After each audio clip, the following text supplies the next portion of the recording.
Muy buenas tardes para todos, ¿cómo andan? Bienvenidos a Fácil Desviarse.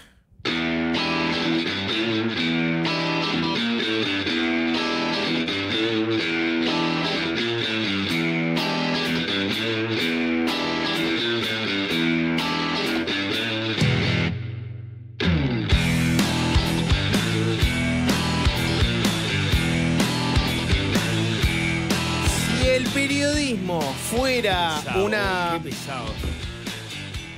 No sabes ni lo que voy a decir, No, loco. nah. Dame un mínimo de... ¿Qué pasa? No puedo ni hablar ¿Cómo acá. andás, Jorge? ¿Todo bien? Si el periodismo fuera una persona, esa persona probablemente sería un hombre, cerca de sus 40 años, problemas de alcoholismo, cocaína, tal vez, una de esas dos, no sabemos bien exactamente cuál. Tendría arriba varias administraciones, tal vez dos, una expareja sin hijos, una con hijos efectivamente. Tendría una situación económica ahí más o menos, remándola, no la mejor, no la peor, pero sin duda está en declive, La familia en un momento tuvo alguna guita, él ahora ya no la tiene más. Y si esa persona... ¿Ya Que fuma se o no fuma? Esa caracterización del periodista. Está intentando dejar. Fracasando. Está fracasando en intentar dejar, obviamente, sí. Es de los que dejaron de fumar y festejaron con un cigarro y siguieron. O sea, es de ese estilo. Dejó de fumar y se fumó uno para festejarlo y siguió. Bueno, si el periodismo fuera una persona, esa persona, si le pregunto, ¿conoces a Nico Batalla? Te diría, es mi amigo. Es mi amigo del alma. no, Lo veo todas las mañanas. No, me seguramente. practica todas las mañanas. No. Me ejerce todas las mañanas. Así que, Nico, ¿cómo estás? Qué pesado. ¿Cómo andás, Jorge? ¿Todo bien? ¿Está mal? ¿Te parece mal mi descripción Sí. de cómo sería el periodismo? ¿Sabés lo que me pasa con tu descripción? Se me vinieron tantos a la cabeza que ya era como, ya no estaba caracterizando al periodismo. No lo vieron Estaba a Molina. siempre hablando del periodista promedio. Claro. ¿entendés? Sí, perfecto. O de cierto periodista promedio. Hay como una onda, ¿no? Que no es el único. Yo te dije, si lo representáramos hoy, sería esto. Dentro de 10 años va a ser alguien totalmente distinto. Dentro de 10 años va a ser una persona que ya tiene una clase alta, que su principal entrada económica no es el periodismo, es seguramente cuestiones vinculadas a su familia, etcétera. Probablemente pueda ser hombre y mujer, ya no va a estar... ¿A la vez? Bueno, ¿por qué no? Podría hacer ambas cosas al mismo tiempo, pero va a ser las dos. Probablemente ya tenga una onda más estable, no tenga tantas administraciones arriba. Tuvo una pareja en su vida y viene bien, o se separaron amistosamente. ¿Esa es tu visión del periodismo en el futuro? Va a ser así. Sí, va a ser así. ¿Dijiste, te entendí mal, o no va a vivir del periodismo? No va a Va a vivir del tener- periodismo, no, obvio que no. A medida que esta profesión se precariza más y el cuello de botella de los que pueden vivir de esto es cada vez más pequeño, va a ir entrando la gente que ya tiene plata por una cuestión familiar o por su vida, y los que van a ejercer el periodismo van a ser personas más o menos de cierta clase alta, que no van a vivir de periodismo ni van a necesitar vivir de periodismo y su familia les va a bancar este hobby, y van a ser esas personas. El periodista ese de clase media va a ir desapareciendo. El de clase baja ya no existe, ¿no? No existe más. ¿Qué tan compatible es con el periodismo que el periodismo sea, en todo caso, tu segunda entrada de dinero? No, para muchos va a ser la primera entrada porque no van a necesitar una entrada de dinero fija. Por herencia. Por herencia ya van a tener tremenda casa, auto, todo, etcétera. No va a ser importante la entrada económica del periodismo. Esa es mi visión. Dentro de Sí. 10 años más o menos va a ser así. No estoy tan de acuerdo. ¿No estás de acuerdo? No. Para vos el periodismo va a ser un periodismo obrero, de clase media, de distintas clases sociales. Bueno, no sé si el periodismo es de distintas clases sociales. ¿De qué clase social es el periodismo? Si el periodismo fuera una persona, ¿sería? Bueno, pasa que ¿qué periodismo? Porque está bien que estamos en una etapa de transición. Ujú. No es lo mismo el periodista deportivo que el periodista de Chimentos, que el periodista... Y así podemos seguir. ¿A eso te referís? No, y por los propios medios que te dan condiciones muy distintas de trabajar en uno o en otro, ¿no? Sí, claro, no es lo mismo la radio que la tele, que el papel, etcétera. Sí, claro. Y hay diferencias dentro de esos rubros también en trabajar en un lugar u otro. Pero no importa ¿no? cómo encarnes al periodismo. O en Montevideo. También, en el interior tenés sí. el caso que vos decís, donde el periodismo suele no ser la principal fuente de ingresos de ese trabajador, ¿no? Sí. Que también es un problema. Yo no tengo ni idea de dónde va a estar el periodismo dentro de 10 años, Jorge. Me alegra que vos por lo menos tengas una imagen y puedas ver un poquito más allá de la niebla. Es que hay que arriesgar en la vida, Nico. Nadie ve más allá de la niebla, pero en un momento tenés que decir, bueno, hay yo veo en el futuro esto. Estamos en un momento donde hay mucho futurólogo. Ah, ¿sí? Claro. Gente que Por ejemplo, ¿quién? Porque yo cuento y los que no saben nada nunca son muchos más de los que arriesgan cosas. ¿Te parece? Sí, claro. No, obvio. yo creo que las conversaciones están llenas de hacia dónde van las cosas. Después se pueden materializar o no. Bueno, ¿sabes qué? Puede ser rubros. Arari pasó de escribir, ¿no? Sí. Como autor de moda, pasó de escribir un libro sobre el recorrido de la humanidad desde el inicio de los tiempos y la evolución hasta el presente, y su siguiente libro fue sobre el futuro. Pasa que estás, me parece a mí, ¿no? Sí. Pues vamos a tener esta discusión. ¿Qué hay más? ¿Gente que se la juega o gente que no se la juega? Esa es una discusión. Esa es la discusión, ¿no? Pero ¿Qué hay más? ¿Gente que se la juega o gente que no se la juega? Para mí lo que pasa es que te la estás agarrando de un futurólogo, que es cierto. Mi respeto. Pero lo que pasa es que si mirás libros, nadie nunca escribió un libro para decir, no sé lo que va a pasar. No, pero Todo lo que escriben en un libro arriesgan de que va a pasar esto. No, se viene la IA, se viene China, se viene Estados Unidos, trampista. Nadie hace un libro para decir, la verdad no sé lo que va a pasar. No, pero para empezar, Mi libro. Está lleno de libros que no dicen lo que va a pasar. Los libros de historia, por ejemplo, se dedican a hablar de lo que pasó, no de lo que va a pasar. Exacto. ¿No? Por decir algo. A mí me da la impresión, pero entre otras cosas porque tengo cierta debilidad por los vaticinios, es que la moda de se viene tal cosa es un género ensayístico que está en auge. Porque se viene, rinde y vende, y el no sé lo que va a pasar no rinde ni vende. No, pero porque además no sabemos lo que va a pasar. ¿Entendés? O sea, la incertidumbre es tan grande que es un buen caldo de cultivo para que venga alguien y te diga, yo sé. Claro. Nico Harari es un vendefruta, pero lamentablemente tiene razón. La gente a veces lee a los futurólogos y dice, la embocó. Yo Tiene no sé, razón. digo, yo sé que hay muchos detractores de Harari. Yo no lo estaba ni siquiera me estaba abriendo juicios de valor sobre él. A mí me pareció muy interesante el libro Sapiens, por ejemplo. Para mi nivel de conocimiento, rindió. ¿Rindió? Sí, claro. No, hace algo que normalmente no haces, Nico. No. Arriesgame un poco de futurología. ¿Qué va a pasar en el futuro para vos, Nico? ¿No tiene un libro sobre eso? No tiene libros. Bueno, tiene El Despegue, libro coescrito con Gabriel Odone, que es de cómo me gustaría que venga el futuro. Como le de parte de gustaría Odone. a Odone, ¿no? Claro, es Odone diciendo cómo me gustaría y Nico preguntándole, bueno, No, y con tal cosa, ¿qué te gustaría? Y Odone contestando. Para ser un poco más preciso, no es cómo le gustaría, sino qué es lo que entiende que habría y se puede hacer para llegar a donde entiende que deberíamos ir. Que no es lo mismo, ¿no? ¿Cómo le gustaría a Odone que sea el mundo? De deseo. ¿Cómo le gustaría a Odone que sea el mundo, según Nico Batalla? Arregame algo. Dame, ¿qué va a pasar en este año? Te voy a. En lo que queda del año. 6 meses. Te voy a. Una te pido. Un vaticinio te pido. A dar un futuro. El futuro que está al alcance de mi mano. Mirá que no te pido cosas muy concretas. No te digo que me digas cuál va a ser el ministro que va a caer. Vamos a. En determinado momento vamos a tirar un tema que todavía no sé cuál es. Va a venir 2 invitados de la audiencia que van a encarar la tercera fecha del Eso debate no de la vale. gente. Sí. Después va a venir Germán de Agosto para hablar de algunas medidas económicas que se presentaron ayer, sobre todo de microeconomía para mejorar la competitividad. Después va a venir Fernando Medina.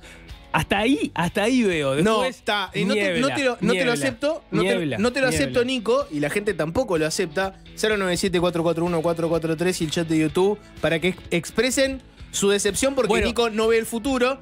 Por lo menos te pido una, Nico, y es que me digas, ¿qué va a pasar con el tema del día, que es el tema del pasaporte?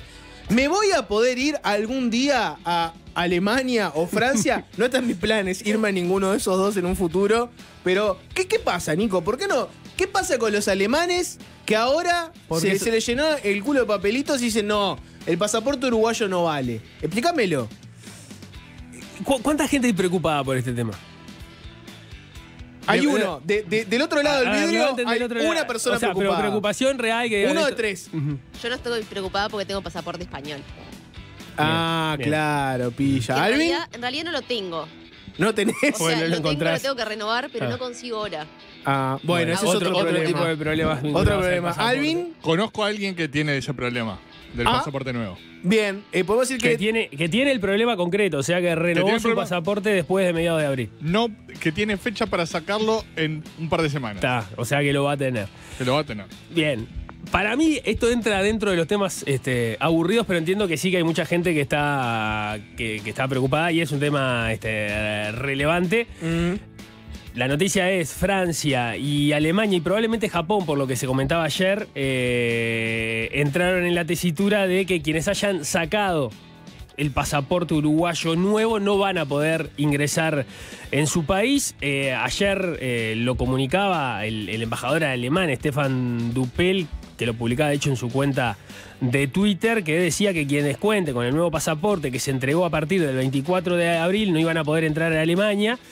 Escribió en su cuenta un mensaje que decía: atención, poseedores de pasaportes, los pasaportes uruguayos emitidos después del 23 de abril no indica, 23 de abril de este año, no indican el lugar de nacimiento. Ahora no se puede entrar a Alemania con estos pasaportes, ni siquiera para estancias cortas. Actualmente no se aceptan solicitudes de visa de dichos pasaportes. También se informó que Francia estaba en la misma situación. Aparentemente Japón podría estar en la misma tesitura. ¿Y esto a qué obedece? Bueno, obedece a una noticia que se conoció, creo que fue el 15 de abril que se dio la conferencia de prensa, en la cual la Dirección Nacional de Identificación Civil entregaba el primer pasaporte. En ese momento se presentó como el primer pasaporte adecuado a las recomendaciones de la Organización de Aviación Civil Internacional, que, entre otras cosas, es la que garantiza la seguridad jurídica de los pasaportes, o por lo menos de las garantías para los portadores de dichos pasaportes. Y según el comunicado que se había difundido, los pasaportes, ¿cuál era el cambio que iban a tener? Ahora iban a tener agregado el término ciudadanía, donde actualmente está el título nacionalidad. Entonces iban a pasar a tener el código URI en el pasaporte correspondiente a Uruguay, que iba a alcanzar tanto a los ciudadanos naturales como a los ciudadanos legales. Esta medida, dice, permitirá una coincidencia entre el país emisor del documento y la ciudadanía de su titular. Y este es un dato que terminó siendo mucho más relevante de lo que parecía en ese momento, se comunicaba que también iba a ser eliminado el título lugar de nacimiento, ya que dejó de ser obligatorio para la Organización de Aviación Civil Internacional. ¿Qué es lo que estaba pasando? Básicamente lo que estaba de fondo era un reclamo que venían haciendo una serie de ciudadanos legales uruguayos, pero migrantes en su origen, muchos de los cuales estaban nucleados en una organización que se llama Somos Todos Uruguayos, que lo que declaraban en ese momento, o lo que denunciaban, era que el pasaporte uruguayo no estaba adecuado a la normativa internacional, y que básicamente el problema que tenían estos ciudadanos legales es que en determinado momento el pasaporte uruguayo tenía el lugar de nacimiento y tenía tu nacionalidad. Y cuando Uruguay te ponía el lugar del nacimiento, perdón, la nacionalidad te ponía el lugar de nacimiento también. Básicamente replicaba el mismo dato. Y en los casos de ciudadanos uruguayos legales, por ejemplo, llegué en su momento a entrevistar a Leroy. Leroy es venezolano, pero vive en Uruguay hace décadas. Es ciudadano legal uruguayo, pero en su pasaporte la nacionalidad ponía Venezuela. Entonces, lo que terminaba ocurriendo con muchos uruguayos legales en esa condición era cuando iban a un aeropuerto y pasaban, sobre todo cuando por la lectura automática del pasaporte, el aparato encontraba una discordancia entre el país emisor del pasaporte, en este caso Uruguay, y la nacionalidad de la persona, que era Venezuela. Se daban casos raros, como por ejemplo que la nacionalidad de muchos uruguayos legales, o sea, migrantes, pero uruguayos que habían sacado la ciudadanía legal uruguaya, de repente eran estados que ya no existían, ¿no? Alguien que había nacido en la URSS, de repente tenía un pasaporte que le daba esa nacionalidad, pero el Estado ya no existía, ¿no? Y los problemas se iban replicando de distintas maneras. Hay países que cuando vos optás por la ciudadanía legal, tenés que renunciar a tu nacionalidad. Por lo tanto, lo decía, los integrantes de Somos Todos Uruguayos, quedaban muchos en una situación casi que de apátridas, porque vos sacabas un pasaporte uruguayo, pero el pasaporte uruguayo te daba la nacionalidad de China, pero China, cuando vos accediste a la ciudadanía uruguaya, te sacó la nacionalidad. Entonces, el pasaporte uruguayo te decía que vos eras nacional de China y en realidad China no te reconocía tu nacionalidad. Eso te genera como cierta situación de desarraigo simbólica por lo pronto, pero te generaba problemas muy concretos, como por ejemplo, en algunos aeropuertos del mundo eso generaba problemas. Pero por ejemplo, si sos nacional chino, ¿por qué querés un pasaporte uruguayo? ¿Tendrías el pasaporte chino? Las razones pueden ser muchas. Pensemos en el caso de venezolanos, que se están viniendo a Uruguay porque ya tienen poco vínculo con Venezuela. De repente no quieren ir a Venezuela a sacar el pasaporte, no tienen interés. Son ciudadanos uruguayos, hace décadas que viven en Uruguay algunos.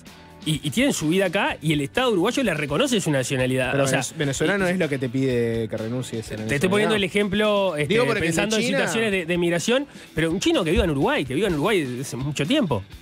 ¿Por qué tendría que sacar su pasaporte chino que no sabés si para empezar, si China te sacó la nacionalidad porque vos tuviste que optar, vos ya no la podés sacar como ciudadano chino, la podés sacar como ciudadano uruguayo.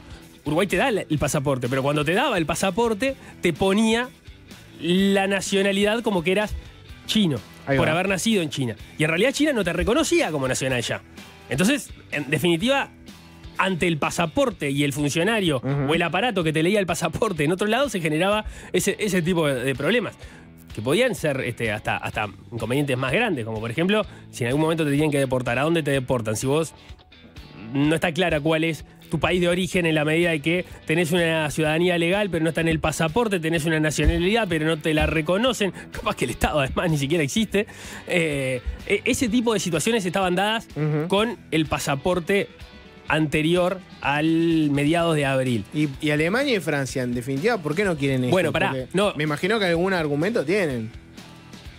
Estábamos con el pasaporte viejo. Sí. El pasaporte nuevo lo que hizo básicamente es, te pone nacionalidad y ciudadanía y empezó a poner que eras ciudadano legal uruguayo.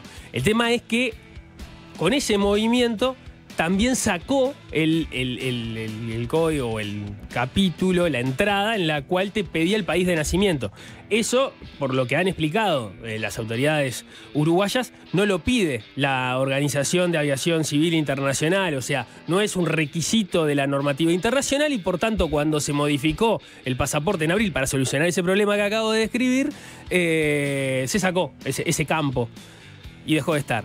Ahora, parecería, da la impresión, es el problema con el que nos desayunamos ayer, quienes no estábamos siguiendo este tema, que Francia, que Alemania, aparentemente Japón, sí están pidiendo de todas formas que esa información esté en el pasaporte a la hora de dejarte entrar. Y entonces ahí es que aparece este problema, que generó obviamente ya algunas situaciones políticas. Esto ni siquiera es algo... Y ahí hay todo, podemos entrar en la discusión política. ¿Quién se mandó esta macana? ¿Quién se mandó esta macana? Bueno, ¿se la mandó quién? Paganini, Luetkin, la calle, Orsi. Solucionar este problema, había consenso en que había que solucionarlo de las dos administraciones. De hecho, se venía trabajando en este tema desde la administración anterior. Si uno ve en la cuenta de Twitter del ex canciller Omar Paganini, cuando se dio a conocer esta noticia a mediados de abril, él ponía replicaba una nota del País en su momento que daba cuenta de esta noticia y ponía una satisfacción ver la culminación del trabajo que diseñamos e impulsamos con Nicolás Martinelli y los equipos de Cancillería del Ministerio del Interior, que beneficiará a miles de ciudadanos legales uruguayos. O sea, lo que decía es, bueno, qué bien que se continuó y qué bien ver la concreción de este trabajo que empezamos a hacer en el gobierno anterior. Ahora, claro, ayer puso una declaración y pone en su cuenta de Twitter: durante la gestión anterior con Nicolás Martinelli trabajamos sobre la situación de los pasaportes de los ciudadanos legales. La solución era cambiar nacionalidad por ciudadanía. Este gobierno decidió además eliminar el lugar de nacimiento, hacerse cargo. Y en una línea similar va un posteo un poco más largo de Nicolás Martinelli, el exministro del Interior. Lo que aparece señalado en este momento sería justamente que se fue más allá del cambio que había que hacer. El cambio era cambiar nacionalidad por ciudadanía para que los ciudadanos legales uruguayos pudieran ser considerados uruguayos y no se les siguiera poniendo el lugar de nacimiento en el campo nacionalidad, pero se sacó el ítem lugar de nacimiento. Aparentemente eso no tenía que ver con solucionar el problema, simplemente fue algo que se hizo entendiendo que estaba acorde a la normativa de la OASI, sí, la Organización de Aviación Civil Internacional, pero fue lo que generó estos problemas con Alemania y Francia en concreto. Ayer Cancillería emitió un comunicado en el que básicamente cuenta esta información y dicen que en su momento, cuando se hizo esto, se le habló a todas las embajadas digamos, de los países, se les comunicó que se estaba haciendo esto, no se cambiaron las condiciones para acceder al pasaporte uruguayo, con lo cual no fueron advertidos de que este problema podría surgir, pero lo cierto es que terminó apareciendo, por eso la aclaración o la advertencia desde la Embajada de Alemania. Hoy Orsi habló sobre el tema y dijo cómo lo iban a encarar. Si lo tenemos por ahí, capaz que podemos escucharlo. Esto, Nico, es el... O sea, después de que nos enteramos de todo esto, vino el ida y vuelta con Paganini, vino el ida y vuelta con Martinelli. Ahí es que hoy, Yamandu Orsi habló. Yamandu Orsi, que dicho sea de paso, está de recorrida por la asunción de los intendentes. Claro, creo que esto fue, si no me equivoco, fue en la asunción de Leñani, pero no estoy seguro. Fue el momento en el cual habló sobre distintos temas Orsi con la prensa, entre los cuales se le consultó por este asunto. Vamos a escuchar lo que decía. Tiene que ver con algún aspecto de lo que se hizo que venía en línea con un protocolo que nos habían sugerido, y siempre estamos dispuestos a cambiar si hay algo que complique la cosa. Lo estoy hablando con gente del Ministerio del Interior, gente de Cancillería. La otra vez me habían contado que estaban haciendo esto y me lo dijeron con alegría porque era un compromiso asumido con algunos organismos internacionales. Lo que es cierto que si hay algo, ese caso, un caso muy puntual, Alemania, pero no es un dato menor, si hay algo que haya que corregir, siempre estamos dispuestos porque, repito, esto fue tomado con alegría, con entusiasmo, porque era un compromiso asumido. Y como siempre hay que estar muy atentos a las señales que vienen de afuera. ¿No afecta la seguridad del pasaporte uruguayo? No. Eso seguro que no. Hay algunas señales que que estaban esperando que de repente son confusas, pero lo resolveremos. Lo resolveremos, dijo Orsi. Estaba buscando qué es lo que había comunicado Cancillería en el día de ayer, y básicamente lo que dice es que el Ministerio de Relaciones Exteriores y el del Interior informaron que la adecuación de los pasaportes realizada el día 16 de abril se encuentra en línea con las normas internacionales de aviación civil, responde a las normas internacionales de derechos humanos relativas a la facilitación de la movilidad humana, la libre circulación e identidad sin discriminación. Los cambios realizados, esto es lo que yo decía, fueron oportunamente informados a todas las embajadas de Montevideo y de Uruguay en el exterior. Se reafirmó que a partir de estos cambios Uruguay no modifica disposiciones relativas a las personas que puedan tramitar y obtener el pasaporte. El Ministerio de Relaciones Exteriores y el del Interior se encuentran trabajando a fin de encontrar una solución que no perjudique a los uruguayos y las uruguayas y garantice su libre movilidad. O sea que están atentos a que este problema surgió y tratarán de enmendarlo. Habrá que ver cuánto termina demorando y ojalá que no haya demasiadas personas que hayan sacado el pasaporte en estos días con planes de ir precisamente a Francia o Alemania, ¿no? Ya aparecen esos mensajes en el 097-441-443, también se discute en el chat de YouTube. Mi hijo está en Francia, van a viajar a visitarlo el año que viene. Si es así, no pueden ir a verlo, están planeando este viaje hace un año, por ejemplo. Te leo un mensaje que lo había mandado Marcelo. Hay otros más también. ¿Te puedo hacer una pregunta políticamente incorrecta, Nico? Tengo una duda. ¿Te puedo hacer una pregunta al aire? Sí. Tenés en cuenta que no tengo ninguna información al respecto de esto, ¿no? Está. Vos vas a traer un debate con gente que no sabe ni siquiera sobre qué va a venir a debatir. Adelante, pregunte. En Europa tenés el espacio Schengen, ¿no? Que es un espacio, no coincide con la Unión Europea, pero hay familiaridad, que básicamente es el espacio por el cual vos tenés libre circulación. Si, por ejemplo, vos no te hacen problema para entrar a España con el pasaporte nuevo, ¿qué pasa si te movés internamente de España a Francia? Porque entre España y Francia no te van a pedir pasaporte. Es una excelente pregunta. Yo supondría que el problema más que nada es para el que es para el que baje en avión en el aeropuerto, ¿no? El que se baja en España y se toma un tren ahí se quiere bajar en Berlín, me imagino que no lo van a chequear. Se me acaba de ocurrir a no ser que alguien te agarre el pasaporte y diga, che, ¿y esto qué onda? Que sería raro que te pase, ¿no? Sí. Vos que sos un experto en viajes internacionales, ¿no tenés ese dato? No, sé que entre Francia y España no te piden, salvo que te tomes un avión. Si te tomas un avión, sí, tenés que presentar documentación, pero... Hay que hacer lo opuesto a lo que hacía Charly García. Hay que ir en tren y no ir en avión. Exactamente. La pregunta incorrecta, Nico, es la siguiente. Está todo bien con eso de la no discriminación, pero, ¿no? Y ahí arranca la pregunta políticamente incorrecta. Vos sabés, yo lo sé, que Uruguay también es un país de ciudadanía transitoria para mucha gente. Hay gente que viene de Cuba, Venezuela y muchísimos otros países que llegan acá, consiguen la ciudadanía uruguaya, consiguen el pasaporte y se van a otro país que es su destino final. Muchos de ellos se quieren ir a Estados Unidos, por decirte uno, ¿no? Y calculo que como vos lo sabés y yo lo sé, lo pueden saber otros países, como Alemania, como Francia, etc. Y pueden querer tener el dato de dónde venía originalmente esa persona. Es decir, yo soy Alemania, por decirte algo, y viene alguien con un pasaporte uruguayo, y a mí me interesa la información de si esa persona en realidad es una persona que fue cubana toda su vida y que consiguió ciudadanía uruguaya ahora recién y ahora viene a instalarse en mi país. O no es una información relevante para tener. Te hice el preámbulo diciéndote aguante la no discriminación, pero, y te puse los 3 puntitos. Para mí lo principal que tenés que tener son reglas claras y dónde te vas a, digamos, y cómo es el escenario que te tenés que mover. O sea, vos tenés una organización de referencia que es la que dispone cuál es la información o no por la cual se necesita tener en un pasaporte para que te dejen, digamos, para que sea aceptado y puedas moverte libremente por el mundo, por los países que te dejan moverte libremente por ellos.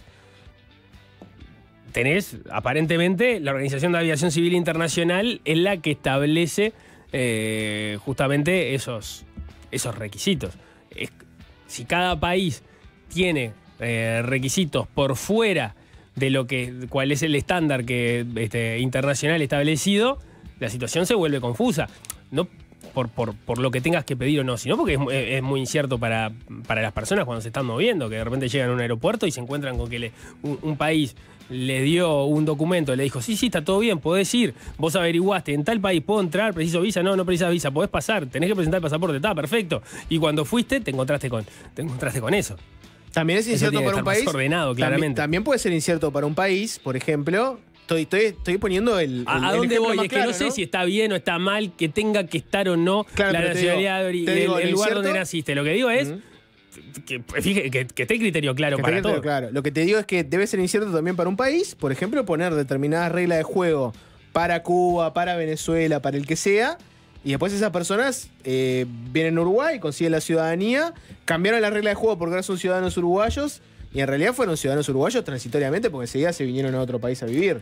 Bueno, a mí, a falta de prueba en contrario, hasta que me digas otra cosa, estoy a favor de la libre movilidad de bienes, personas y capitales. Estás más liberal que nunca, es increíble. Otro mensaje que dice, hay más repercusión por el pasaporte que por el aumento del boleto. Una cosa afecta más o menos 1 millón de personas, lo otro con suerte a 1000. Bueno, esta persona no sé si se va a alegrar. Yo calculo que no, pero es una persona que por lo menos va a saber que es fácil desviarse. Estuvo atento. Mario Vergara asumió la intendencia. Ya viene avisando Mario Vergara del no hay plata. Ahora habló sobre el tema del boleto. Sí, va a subir el boleto y Vergara hizo este anuncio. Lo escuchan y lo pueden ver si está en la transmisión de YouTube con la cámara de TV Ciudad. Lúa, ¿no? Hacia el mes de julio, que la paramétrica famosa, que quizás haya que revisar, pero la paramétrica con la que se viene fijando el precio del boleto hasta ahora indicaba que tenía que haber una suba. Está claro que si el boleto está subsidiado en general, ¿verdad? Eso creo que toda la población lo tiene claro. Y bueno, si uno no va acompasando un poco en función de la paramétrica el precio del boleto, bueno, eso tiene impactos también por la gestión financiera de la Intendencia, que son recursos públicos. La paramétrica daba un aumento, nos fue comunicado por las autoridades salientes y nosotros, si la paramétrica da que hay que aumentar un peso... Si lo dice la paramétrica... Lo dice la paramétrica. La paramétrica daba que hay que subir y por tanto subirá. Será el anuncio de Mario Vergara a la Intendencia de Montevideo. Nico, se viene el debate de la gente. Otro día más, otros 2 ciudadanos que van a conocer, a los cuales le vamos a adjudicar caprichosamente las posturas que van a defender al aire. Vamos a ver cómo les va. Pero antes... hay una canción de arranque. Y te voy a recoger el guante. Jorge, a Charly García está bárbaro escucharlo, pero no hacía hacerle caso. No voy a entrar. El debate de la gente. Sigue esta dinámica, ya la conocen, si estuvieron ayer y anteayer, si no se las cuento ahora cortito. Son 2 personas, 2 escuchas de Fácil Desviarse que estaban dispuestos a discutir lo que sea con quien sea. Bueno, 2 posturas. Se las vamos a adjudicar personalmente, caprichosamente nosotros. Ellos van a tener que discutirla. Vamos a definir quién ganó el debate entre nosotros los que estamos acá en el estudio y ustedes en el 097-441-443 y en el chat de YouTube también. Y hoy nos acompañan 2 ciudadanos de bien, porque escuchan Fácil Desviarse. Tenemos por un lado a Martín Martínez. Bienvenido, Martín. Buenas tardes para todos. Contanos algo de vos, en Mundo Maldonado. No, soy de Ciudad de la Costa de toda la vida. Me fui de Montevideo con 1 año y ahí hice toda la vida. Y después sí trabajo de forma safral en la Intendencia de Maldonado y después en actividades de invierno en Ciudad de la Costa como técnico en instalaciones eléctricas. Acércate un poquitito entonces, Martín, al micrófono. Y después teníamos a Martín por un lado y después tenemos a Damián Vázquez por otro. Damián, bienvenido. Bueno, muchas gracias, buenas tardes. Otra persona, entonces, del mundo canario. Del mundo canario, es así. Del mundo canario. ¿Zona? En Pinamar actualmente, pero fuimos vecinos acá con el compañero durante 15 años, disfrutando de la costa. Casualidades, que te da fácil desviarse. Un dato que se enteraron acá, no es que se conocían previamente. Sí, tratando de robar información para ver por dónde entraba el compañero. Bueno, y haciendo ese trabajo de robar información, Martín, te encontraste con un dato que te puso un poco nervioso. Sí, que el compañero es la persona que dijo el viernes pasado, si no me equivoco, que era el mejor debatidor de todo el universo.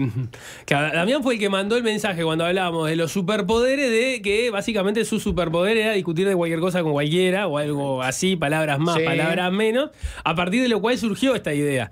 Con lo cual termina siendo algo así como el locatario, si se puede decir, o el favorito de esta serie de debates. Jorge, no sé vos cómo lo ves. Y bueno, yo creo que, sin presión, ¿no? Sin presión. Yo creo que ese tipo de cosas no tenés que determinar a una persona solo por un hecho específico.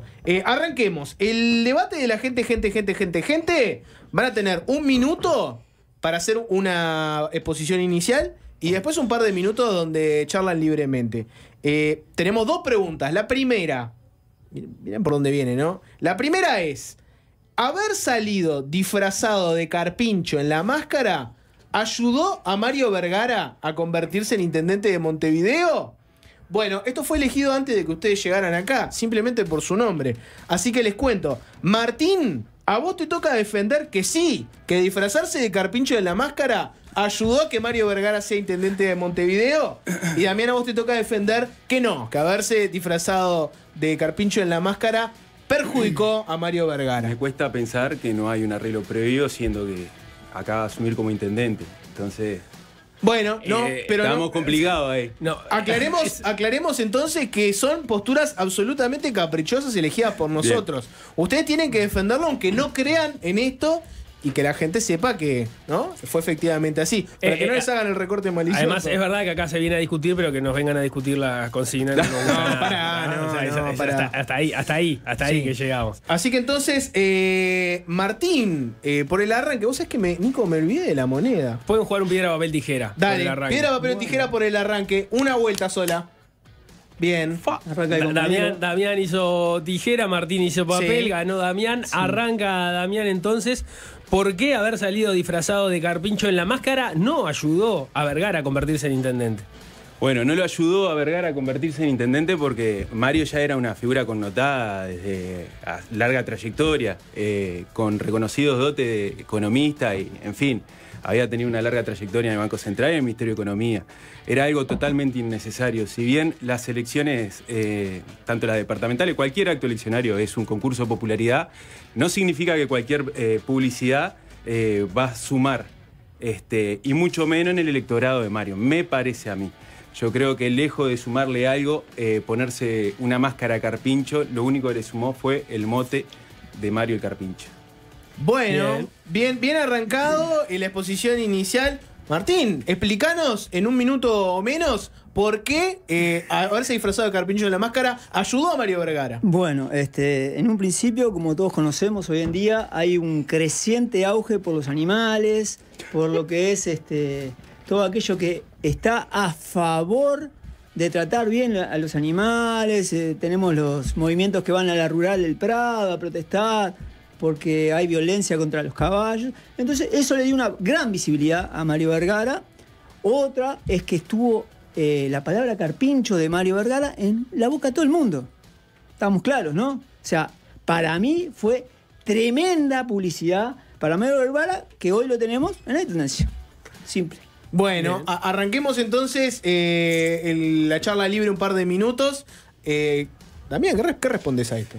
No, se puede pensar que alguien puede llegar a votar a un candidato a cualquier cosa porque defienda no a los que Carpinchos, que se ponga una máscara. Realmente corría no tiene ningún sentido. Con todas las chances de ganar, porque del otro lado no existía si no hubiese tenido el apoyo del MPP, de candidato capaz de superar el Frente Amplio. Bueno, ya sabés que se dice que si el Frente Amplio pone una heladera, sale la heladera. La abrís y te cagás de frío. Le tomo el argumento al compañero Frente Amplista y digo que lo que está diciendo yo no me estoy metiendo con tu postura política, así que por favor, haceme el bien y no te metas conmigo. Yo lo que quiero decir que lo que está diciendo él es tal cual así, y levantar que el la Frente voz Amplio no pone refuerza el argumento. Lo único que digo, y que lo de Carpincho no lo dejó tan cerca de ganar, sino que generó que la acumulación de la oposición fuera mayor a otras actos eleccionarios anteriores. Visual a Mario diciendo que la palabra Carpincho sin el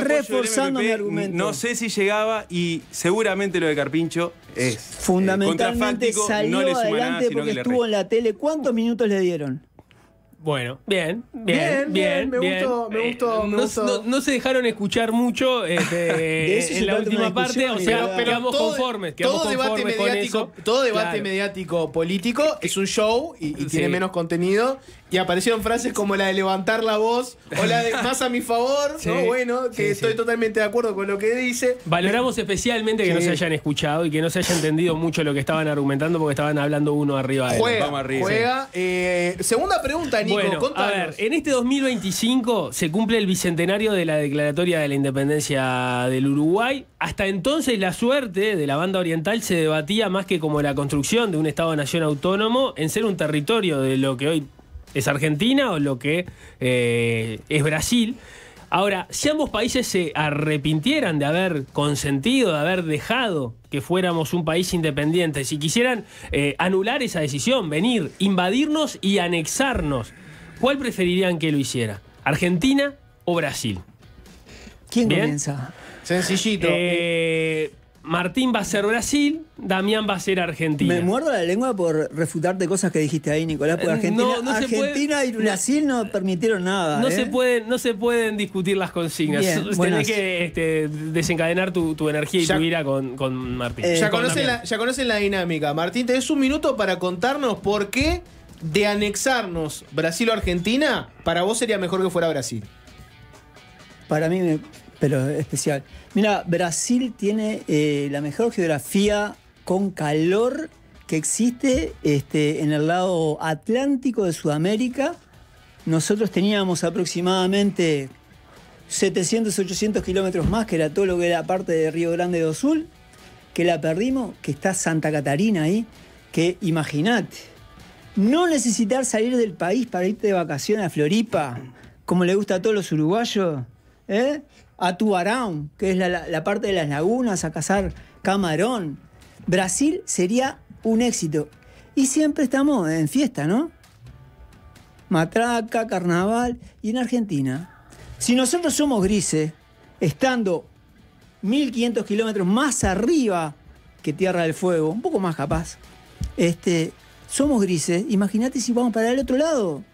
Seríamos helados, completamente helados, sin gracia, sin nada. Yo, definitivamente, digo que Brasil es la mejor postura para que nos asocien, anexen. Yo Brasil, dijo Martín. Damián, ¿por qué Argentina? Primero que nada, decir que soy muy uruguayo para arrancar, pero ¿por qué Argentina y no Brasil? Digo, creo que es facilísimo.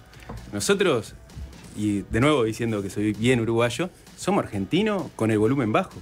Somos iguales, tenemos la misma cultura, tenemos los mismos gustos, comemos las mismas comidas, nos disputamos por el asado, dulce de leche y las empanadas. Te voy a respetar este minuto. Gracias. Somos argentinos con el volumen bajo. A ver, ¿qué más quisiéramos nosotros que sumar los mundiales y las Copa América que tiene Argentina a los uruguayos y ser los campeones de todo el mundo? Irrefutable. Y que no nos vengan a discutir si tienen algún título más o algún título menos. Le ganamos a todos juntos atrás. Me parece que me la dejaron bien fácil porque somos una pequeña provincia argentina. Bien, perfecto. El argumento de que nacimos de la misma placenta contra el argumento de podríamos estar más cerca de Florianópolis. Ahora se pueden interrumpir. Arrancás vos, Martín. Se pueden no interrumpir y escucharse también. También. Hablamos un poco de fútbol. A mí me gusta mucho más ver un show bonito, una cantidad de jugadores. ¿Contra la Garra de Charrúa? La Garra Charrúa, pero podría ser la Garra rioplatense. Fue la primera Garra Charrúa que corrió un en gol el con Maracaná, la mano en el 78 a Inglaterra, que sea nuestro. No, olvídate. Pero no hay mística, no. El fútbol de Uruguay no tendría los títulos que tiene hoy en día. Muchos más. Si no fuera muchos más. Que muchas veces Brasil dejó afuera a Argentina. Tendríamos muchos más. No tendríamos muchos más. Hoy en día el pentacampeón es Brasil. Hacé la cuenta lineal y te das cuenta que no se nos acerca de ningún lado. Equipos brasileños, por favor, si es lo único que querés hacer es hablar Maracaná, de fútbol, de lo que si quieras, lo único de lo que querés quieras. es hablar querés de hablar fútbol, de paisaje, de territorio, querés hablar de cultura, querés hablar de lo que quieras. De cultura. Tener el sur, Bariloche, divina la Argentina, Buenos Aires, solamente por favor. ¿Cuántos de nosotros, solamente la podés ¿a dónde disfrutar vamos en cuando invierno está bajo porque el te dólar? falta la nieve? ¿A dónde vamos a sentirnos ricos y a disfrutar de la calle corriente? Ahora no podés. Haciendo ahora teatro no podés, y comiendo. Está Milei, el dólar está muy caro para ti. Hoy en día el real está más barato, ¿sí? Y si vos te vas en cualquier época del año a Río de Janeiro, a Florianópolis, nunca vas a pasar frío. Creo que es te vas a divertir, más te vas a reír, vas a levantarte con alegría, cosa que al uruguayo le vendría bien. No, un uruguayo con alegría no es uruguayo. Por favor, identifiquémonos nosotros como somos. De eso se trata, no vas a ser uruguayo. Estamos tratando de que nos anexe otra cultura para repetir la misma cosa que somos nosotros. Esta cosa gris, asado dulce fría. De leche. Mirá, sumale la murga, que es lo único malo que tienen los argentinos. Sumale la murga uruguaya. Muchacho, una buena poroteada negra. ¿A qué vas al Chuy si no vas a comer un espeto corrido? ¿Sabes qué? Andá a comer ticholo. No seas yo cruzo y como empanada. La gente va a la feria a buscar ticholo. Bueno, cerramos por acá. Una lástima porque si hubiésemos ido un poquito más, capaz que había algún golpe. Sí. O usted se tiene que arrepentir de lo que dijo. Sí, me encantaría escucharlo. No llegó, pero bueno, fue una buena performance de todos modos. Momento de votar para que se acuerden. Damián. A Martín, claro. Martín le tocó defender que a Vergara lo benefició el carpincho y que nos tendría que anexar a Brasil. Y Damián fue todo lo opuesto, ¿no? Que lo perjudicó el carpincho Vergara y que habría que anexarse a Argentina. Alvin, arrancamos contigo. Una frase me conquistó. Matraca y carnaval. Mi voto es para Martín. Matraca y Claro. carnaval. O sea, a todos nos dieron un poco de ganas de estar con Martín de vacaciones en Brasil, ¿no? O sea, como que seguramente se pasa bien. Maca Saavedra. Yo elijo Argentina, me gustan mucho sus montañas. Bueno, Bueno, voto por salió la Damián. escaladora, Voto por está Damián, bien, está interesado. bien. La escaladora, la Sí, escaladora. me conquistó con Argentina. A ver, Cecitar, ¿para quién es tu voto? Primero los quiero felicitar porque fue un debate que tuvo todo lo que me gusta, que es contrafácticos, reducir todo a una discusión futbolística. Sí, claro. Y hablarse encima, que es algo que no puede faltar. Así que primero felicitarlos, pero yo me quedo con Damián porque me pareció que lo defendió con más vehemencia. Bien, bien, bien. Por ahí, César, me toca a mí, entonces. Yo estoy de acuerdo con César que hubo muchas cosas que nos gustaron. Sobre todo me enamoré de la parte en la que no entendí lo que quería decir cada uno porque estaban hablándose arriba. Esa parte me conquistó. Voy a tener que votar a Martín.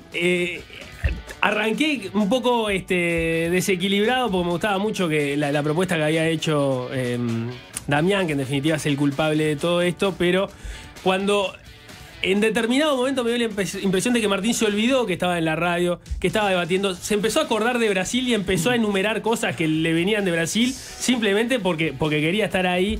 Y creo que eso de que te entre el demonio adentro en un debate es parte clave. Así que mi voto va por Martín. Martín tuvo una gran... 2 contra 2. Martín tuvo una gran performance. Damián también, los dos fueron muy buenos. Es muy difícil determinar quién ganó. Uno siempre se termina sintiendo injusto. Yo por un tema de puntos, si fuera boxeo, le doy a Martín ganador por puntos. Porque en un momento yo siento que metió una, otra, y ahí se terminaban abrazando y Damián aflojó un poquitito. Pero estuvo muy reñido, pero Martín se lleva la copa de hoy. ¿Qué pasa, Alvin? Arriba, sí, bueno. YouTube lo dio como ganador a Martín y en los mensajes de WhatsApp llegan mensajes de todo tipo. En los mensajes de WhatsApp estaba un poco más peleado. Había gente que dijo perdimos todos porque se hablaban entre ellos y no escuché nada. ¿Qué es el objetivo? Que todos perdamos con ese espacio. Gracias a los dos por haber venido, Muchísimas muchachos. gracias. Muchas gracias por la invitación. Excelentes debatientes ambos. Y lo que pedí hoy al principio era mandarle un saludo al Juanchi, que siempre estoy esperando que aparezca por acá. Pará, Nosotros también yo tengo un esperamos pedido para Sí. mi hija. Tengo una hija de 8 años, Mercedes, que le mando un beso. Si vos no levantaste la entrada que te iban a dar para ir a ver a Shakira, pensaba en Mechi y podría ser padrino de una niña de 8 años. No, pero ahora, ¿cómo vas Te a digo, ofrecer la del 12. subastar el padrinazgo? Te lo digo, ya tiene un por padrino, una podría entrada ser de el primer Shakira. caso de que tengas 2 padrinos. No, me pero parece ni que siquiera está. es en exclusividad. Pensalo, Para mostrar tu 2 solidaridad padrinos. con el El compañero. primer Nico, padrinazgo que serían 2 padrinos hombres. Te digo, Nico, le estás sacando Sería la muy- entrada de la mano a una niña. es levantarla en el 12. Me parece y que no se hace. Reda. Comunicador que la levanta en para en el 12 le saca una entrada de la mano a una niña para Claro. ir a Pero ver no a la tiene en Shakira. la mano, está en misma la entrada. Ese es mi titular. Pero no quiero la de tu tarjeta, la del 12. La del No, 12, pero no nos dieron. Dale, Nico. No nos dieron. Gracias a los dos Muchas muchachos. gracias, Bueno, muchas Ya gracias. seguimos. Fácil desviarse. Germán de Agosto, ¿qué tal? ¿Cómo andamos? ¿Cómo andan, queridos? Bien, viniste con noticias económicas. Hay mucha cosa arriba de la mesa. Se bajó la tasa de la política monetaria, por ejemplo. El Banco Central lo hizo. Se anunciaron los lineamientos de las pautas salariales. Ayer el Ministerio de Economía presentó medidas de desempapelamiento, desburocratización, que hay que entrar al tema para terminar de entenderlo, ver qué significa, qué cosas concretas se están cambiando, cuánto nos importa, cuál es su relevancia. Bueno, ¿qué es lo que está pasando? ¿Por dónde querés arrancar? ¿Por dónde querés arrancar vos, Nico? ¿Querés arrancar por de atrás para adelante? Sí, está bien. me Lo que parece. dijiste que en realidad temporalmente es al revés. Dale. Medidas que anunciaron ayer vinculadas al comercio exterior. Sí, perfecto. 20 millones, o sea, ¿por dónde? Bueno, ahí tenés, si alguien querés, va a ahorrar 20 millones de dólares, ¿no? en su Ponele. conjunto, si querés, todo lo que te ha vinculado al comercio exterior va a ahorrar esa cifra justamente en un conjunto de dimensiones que tienen que ver con la reducción básicamente de gravámenes, que es lo más irrelevante, que es lo que más te incide sobre esa cifra, digitalización, desburocratización, despapelización, creo que le llamaron, Sí, un concepto que tiene que ver justamente con tratar de reducir las ineficiencias que tiene la regulación y la parte normativa, justamente entendiendo que hay una carga burocrática que es un costo que se va trasladando, si querés, y en definitiva termina en lo que nosotros percibimos como un país caro. Es parte de una medida que tienen que ver justamente con el diagnóstico que hace el equipo económico de que solamente, no necesariamente con medidas a nivel macroeconómico, si querés, cuando hablamos de a nivel macroeconómico, podemos decir directamente intervenir en el mercado cambiario, por ejemplo, ¿no? No va a poder abaratar el país. O sea, la macroeconomía no es suficiente para lograr reducir el costo país, para lograr disminuir el costo de vida y para hacer que Uruguay sea un país más barato, partiendo justamente del diagnóstico de que somos un país caro, que nos hemos encarecido contra nuestro universo relevante de socios comerciales y de economías competidoras. ¿Sí? Lo analizamos en parte cuando se anunciaron medidas en la frontera, surge del mismo diagnóstico, es decir, la brecha de precios relativos, y cuando me refiero a relativos siempre estamos hablando de esto en relación a lo que sale acá. ¿Sí?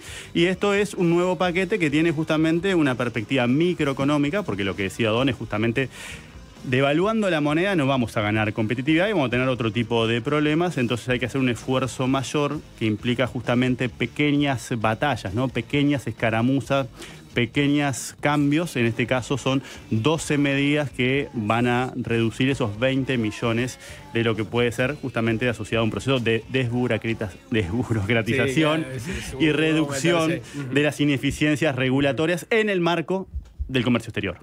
La más, si querés, en definitiva vos partís de la base que todo eso que compone, que en general se genera de una manera aluvional y que se arrastra en el tiempo, hay medidas que tenían más de 60 años. Eso va generando justamente una acumulación de trabas que naturalmente tienen como correlato, en particular, un menor crecimiento, una menor inversión, una menor productividad, una percepción más antipática del propio Estado, ¿no? En general, cuanto más burocrático es, más tiende la gente a percibirlo como una carga o como un obstáculo y no como algo, como una herramienta para potenciar al sector privado. Entonces tiene como un conjunto de cosas que atienden como dos de los grandes problemas que el MEF tiene diagnosticados. Uno es el crecimiento, justamente por todo esto que estamos hablando, parte de apuntalar el crecimiento requiere apuntalar la inversión, y apuntalar la inversión requiere en particular hacer como esta limpieza burocrática, ¿sí? O esta... Es como un lifting. Ahí va, un lift tal cual. Es un lifting regulatorio, me encantó ese. Ahí va. Es una suerte de lifting regulatorio que por un lado tendría una derivada, obviamente indirecta, sobre la capacidad de crecer en el mediano plazo de Uruguay, crecimiento potencial, a través de justamente una mayor inversión, una mayor productividad, ¿sí? Y también directamente atender el problema que todos identificamos, que es el costo de vida, es decir, abaratar el país de nuevo partiendo del diagnóstico de que eso no lo vas a lograr solamente subiendo el tipo de cambio, que es parte de los reclamos en particular que se han acrecentado muchísimo en las últimas semanas luego de que el tipo de cambio quebrara hacia abajo la barrera de los 40 mangos. Entonces, es un pasito, como aclaró también el equipo económico, hay más medidas que van a ser enunciadas y capaz que afectan a otras áreas distintas a las áreas del comercio exterior, que son ahora las que están básicamente sobre la mesa. Vos ahora conversábamos más o menos en lo que era la tanda de una de las medidas, que es la que tiene mayor impacto, porque de esos 20 millones, todo lo que tiene que ver con gravámenes, que son 3 medidas, ¿sí? Aporta 14 de esos 20 millones. Y en particular, una de ellas aporta justamente 8 millones, que es eliminar la tasa ANSE, que básicamente surge de los años 60. Por eso estamos hablando, ¿no?, de cómo se van generando, cómo se van acumulando estas cosas, y después de 40, 50, 60 años seguís teniendo cosas que te generan trabas cuando no tiene ningún tipo de sentido. Y esto es muy ilustrativo porque justamente eso es un servicio que era para pagar los servicios de estiva del puerto, que ya no hay más. Entonces es una tasa que no tiene un destino y va para rentas generales, pero no hay un servicio asociado al cobro de esa tasa, y esa tasa viene en los años 60 asociada justamente al pago de los servicios a los estivas que trabajaban ahí. Es una situación análoga a la que terminó ocurriendo con la tasa de inflamables, por ejemplo, que se había en los combustibles en determinado momento, que tenía un sentido original que se siguió cobrando, más allá de que el servicio que estaba asociado a esa tasa desapareció. Bueno, en determinado momento había que pasar raya y decir, bueno, esto ya no se tiene que seguir cobrando más, porque originalmente se cobraba por algo que se dejó de prestar. Desaparece la necesidad que ocasionó que surgiera ese impuesto o esa tasa que aplica para las importaciones que vienen vía marítima, y 60 años después seguimos justamente teniendo esa traba, esa limitante, esa barrera, esa carga, ¿no?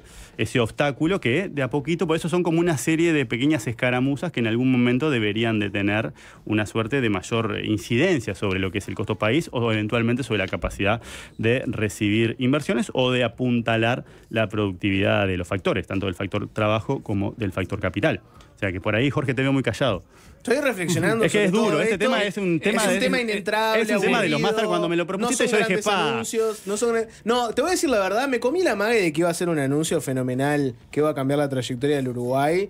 Y fue una cosa ahí que no llama mucho. Bueno, pensalo así, ¿no? Como no quiero esa ser serie malo, de- no quiero ser malo. Es no una quiero lucha ser de malo. guerrilla, si querés, ¿no? Cuando Porque me en vendieron definitiva- comunicacionalmente que se venían reformas para hacer el Uruguay más barato, me imaginaba otra cosa. Es la revolución de las cosas simples, me Jorge. imaginaba Tal cual, otra es, cosa. ¿viste? Es Me el imaginaba otra discreto cosa. encanto del Uruguay, en definitiva, ¿no? claro. Y es como De esa la modernización aproximación del Estado. Y va de a poquito, ¿no? Con esa suerte de lifting en este caso que identifica esa necesidad. Si querés, es una versión uruguaya de lo que hizo en otra escala Sturzenegger en Argentina, ¿no? Bueno. Agarró, empezó a analizar todo lo que había de las regulaciones y empezó con otro prisma, con otro encare, con Claro, otra o en la necesidad. conferencia de prensa se ocupó de aclarar que en realidad no era el sentido de ir hacia una flexibilización de las No es regulaciones. una desregulación, Claro. es un Un justamente ganar en eficiencia, ¿no? Un Uno dice, bueno, es una discusión semántica, bueno, Tal cual, no es que quiera sacarle en peso de control al Estado, o sea, lo decía ahí, parte del kit de la cuestión es no sacar de repente un trámite o una declaración o un certificado que hay que sacar, porque en realidad sí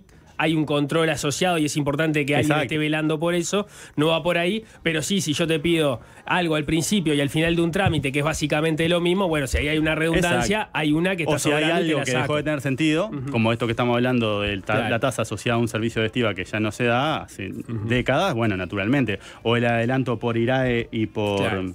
que básicamente por IVA, que era porque en el pasado Uruguay tenía una economía con una inflación mucho más elevada y para la recaudación es clave el timing, ¿no? Entonces, cuanto más demores en recaudar, más desvalorizado está la moneda, por tanto, menor es la recaudación efectiva o real. Si yo pero al final para cobrarte el ejercicio, cuando termine agarrando esos pesos, van a Ya valer no vale menos que si te los en hubiese una cobrado economía con al picos arranque. de inflación de 3 Claro. dígitos como la que ya no tenemos. Entonces, en el nuevo contexto inflacionario, ¿no? Que donde ya ni siquiera hay un margen o un rango meta, sino un margen de tolerancia y una meta puntual, ¿no? Donde efectivamente hay una ambición de lograr terminar de llevar la inflación a niveles más razonables desde el punto de vista internacional, bueno, ya no tiene sentido que se anticipe o trasladarle ese costo, si querés, de anticipar esos impuestos, ¿no? Que son pocos, porque es un régimen especial.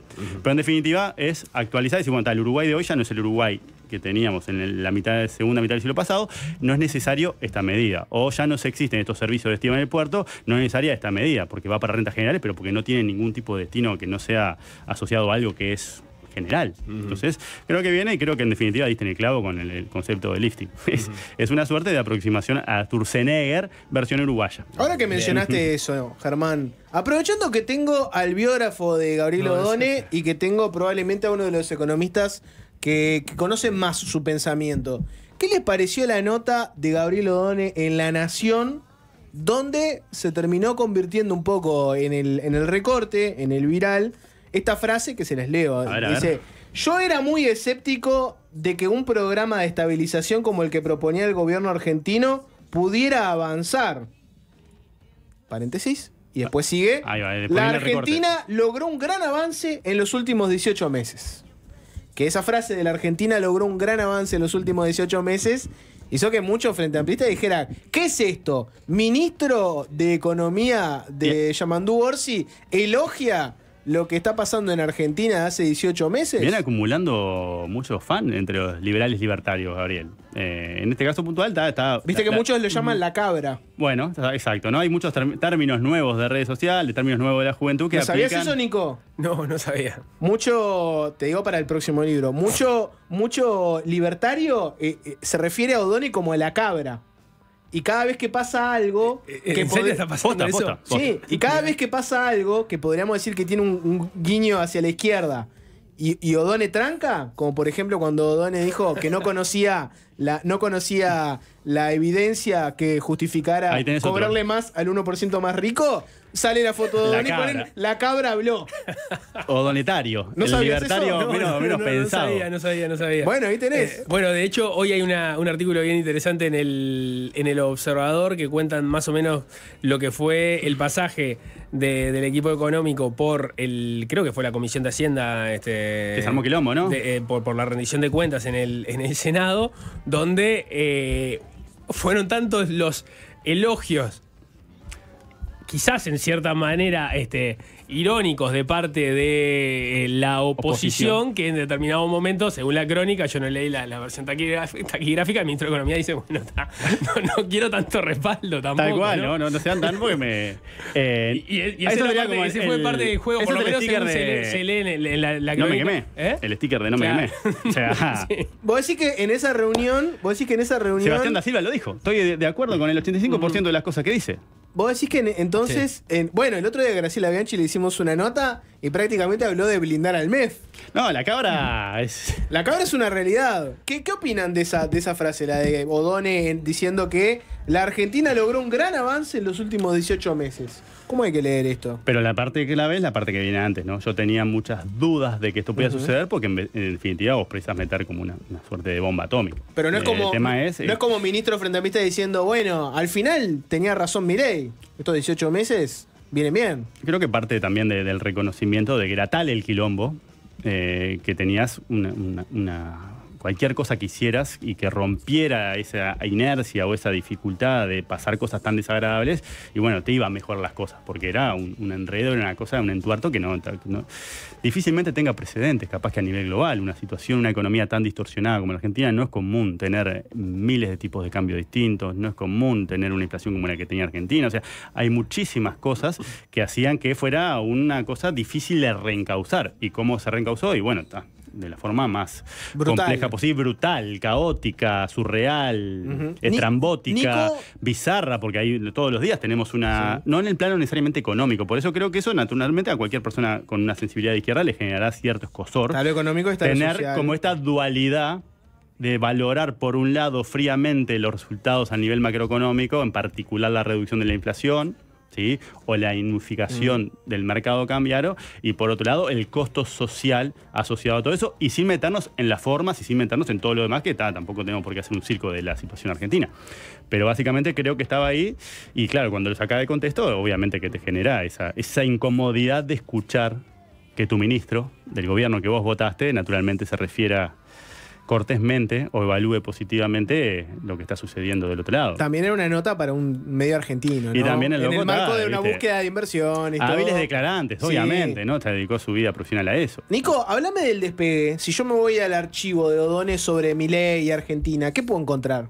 Bueno, hubo en su momento una columna, cuando en el pleno proceso electoral, una columna de opinión escrita por él para búsqueda, como parte de la serie de columnas que escribía, que era muy dura con Milei, está recogida en parte en el Espejo, junto con otras opiniones. O sea, si alguien quiere ver cuando él dice yo tenía dudas o era crítico de Milei, por lo pronto de la figura de Milei, más allá de su plan, ahí hay antecedentes de qué era lo que pensaba antes de que llegara a la presidencia. Tenemos que hacer una pausa y seguimos recorriendo algunas medidas y otros temas, pero no quería dejar de contar la historia completa. Porque mucha gente se fue a la MAE con esa primera parte de lo que dijo Odone.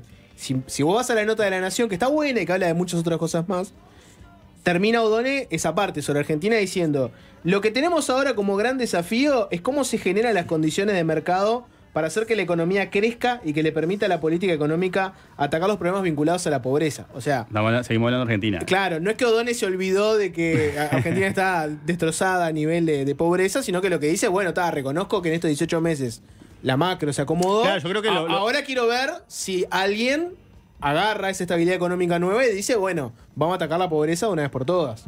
Me parece que es injusto plantear que la cabra, ¿no?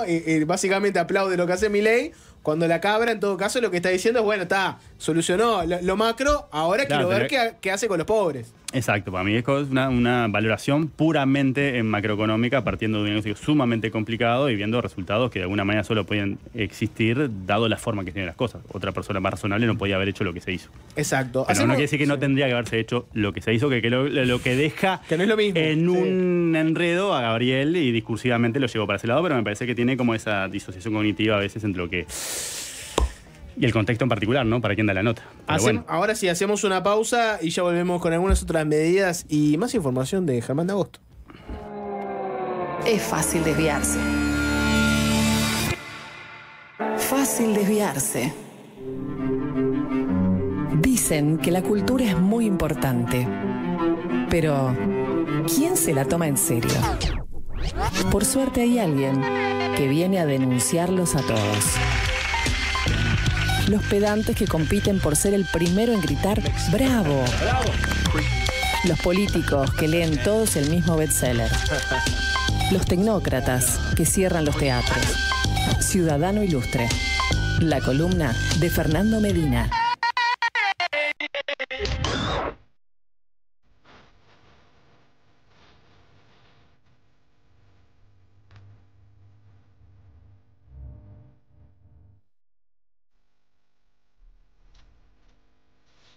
Para los que piensan que esta columna es una columna cultural donde solo se habla de música clásica, de ópera, del séptimo arte, esta es una columna que también a veces aborda el mundo de los cómics. Fernando Medina. ¿Qué tal, Jorge? Nico. ¿Cómo andás? ¿Cómo andan? Y Superman, escrita y dirigida por James Gunn, es la película para este momento.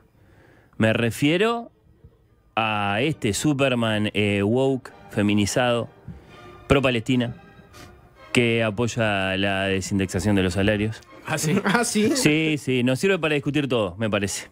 La inmigración, la guerra, la creación de un Ministerio de Justicia y al super jerarca en el que habría que pensar. ¿Qué es ser un ciudadano de bien? Para eso nos sirve. Para discutir eso nos sirve esta película. Ahora que se habla de los uruguayos de bien, los argentinos de bien, se escucha mucho. ¿Se acuerdan cuando Trump estaba por ganar y dijo, si gano yo, ¿quién va a celebrar? Y hizo una lista, ahí eran los taxistas, creo, los empleados de las fábricas, bueno, los americanos de bien, ¿no? Uh-huh. Nos sirve para discutir todo eso, me parece. Voy a decir qué me pareció la nueva película de Superman que se estrena hoy formalmente, si bien ya hubo algunas funciones en la previa. De hecho, se estrena hoy, por ejemplo, en el mismísimo cine en el que yo trabajo, había un Superman para sacarse selfies. Bueno, ¿Te sacaste una? No, de hecho no la vi la película. Así que no voy a decir que me pareció porque no la vi. ¿Quién soy yo? ¿Majo Borges? ¿Nacho Alcuri? 097-441-443 y el chat de YouTube llegó un mensaje que decía: dejo de escuchar por si pasa lo mismo que con Cónclave. No va a pasar. No va a hay pasar. Spoilers. No. Pero vos aludiste a que Nacho Alcuri y Majo Borges, que pueden ir a ver en la entrevista que les hizo maravilloso debate Jorge entre los dos en la Sin Hueso. ¿Comentan películas sin mirar? No. Se entendió eso. No se entendió. Qué malicioso que es Batalla. Es una emboscada. Se entendió que esas son las personas de las que uno espera comentarios sobre una película Está como bueno esta. Que lo aclares, ahora, sí, a Majo la ven en Correcámara. Bueno, a Nacho lo pueden leer en la diaria. Gran nota le dedicó Nacho a Superman en la diaria. El campeón de los oprimidos. Ahora si quiero una nota o si quiero escuchar un comentario sobre la última de Mahler, ahí voy con Fernando Medina. Última de Mahler. Bueno, no que yo escriba, pero sí traigo algunas conversaciones a esta columna. ¿Te gusta Superman, Fernando? Sí. ¿Has leído cómics de Superman? Me interesa.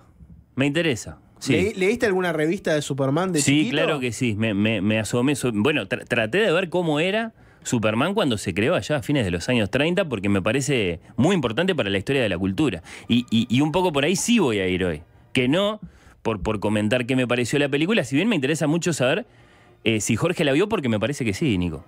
Que sí la vio. La vi ayer. La vi ayer. ¿Y es verdad que sirve para discutir, por ejemplo, la paz en Medio Oriente? Sí, es verdad. O sea, no le quiero spoilear absolutamente nada a la gente, así que solo les cuento lo que pueden ver los primeros, 5 minutos de la película. La premisa de la película es que hace poco tiempo Superman está activo en el mundo, ponele hace unos 5 años, una cosa así, apareció una persona que dijo, hola, soy Superman. Es un mundo como el de DC Comics, donde hay otros superhéroes. Te podés encontrar que en este mismo mundo convive, no sé, Linterna Verde, la Chica Halcón. Hay otros superhéroes, pero el más potente es Superman, que apareció hace unos 5 años. Hace unos... Que llegó de otro lugar. Que es un extraterrestre. Él cuenta que es un extraterrestre. Y hace 5 minutos se acaba de meter en un conflicto bélico. Hay un país que invade otro. Al mejor estilo de DC Comics, no son países reales, son países ficticios. Vos podés interpretar más o menos cuál te parece que es cuál, pero básicamente son 2 naciones ficticias. Una invade a la otra y Superman básicamente lo que hizo fue que se metió en el conflicto y paró la guerra. A los invasores le dijo, bueno, hasta acá llegaste, ya está.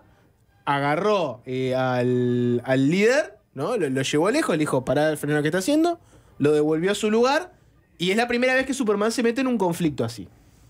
Y eso genera toda una serie de dudas de si estuvo bien, si estuvo mal. O sea, es un Superman mucho más preocupado por la geopolítica que por la propiedad privada o algún otro crimen más del montón. Sí, luego qué tan ficticios son esos países. Capaz que hay uno que se llama Talespina.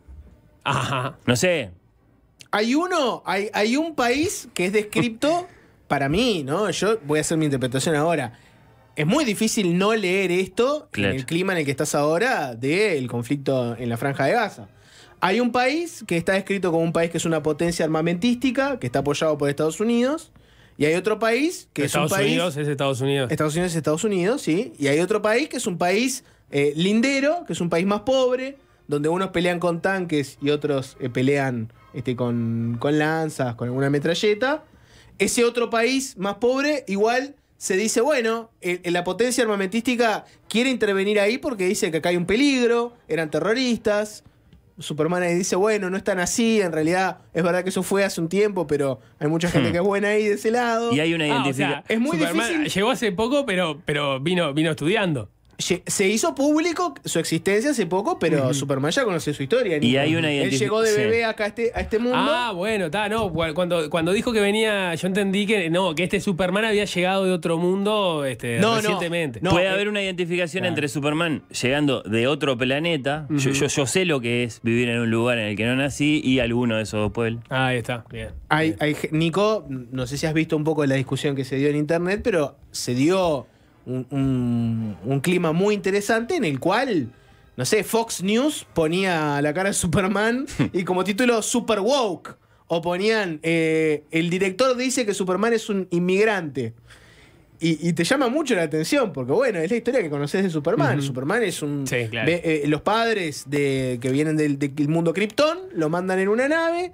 Superman llega al planeta Tierra, su planeta original explotó, el que está solo en el mundo, lo reciben 2 granjeros en el medio de Estados Unidos, con unos valores rurales, el clásico, ¿no? Ciudadanos de bien, lo crían, él se vuelve Clark Kent, y hace un tiempito salió a decir, bueno, yo soy Superman, ayudo a la gente, etcétera, y se metió en este conflicto. Interesante cómo la historia es la misma, lo que cambia es el mundo y el diálogo de alguna forma se mantiene. Por mi parte, ya que no voy a decir qué me pareció la nueva Superman, porque no la vi, sí vengo a hablar de un gran libro.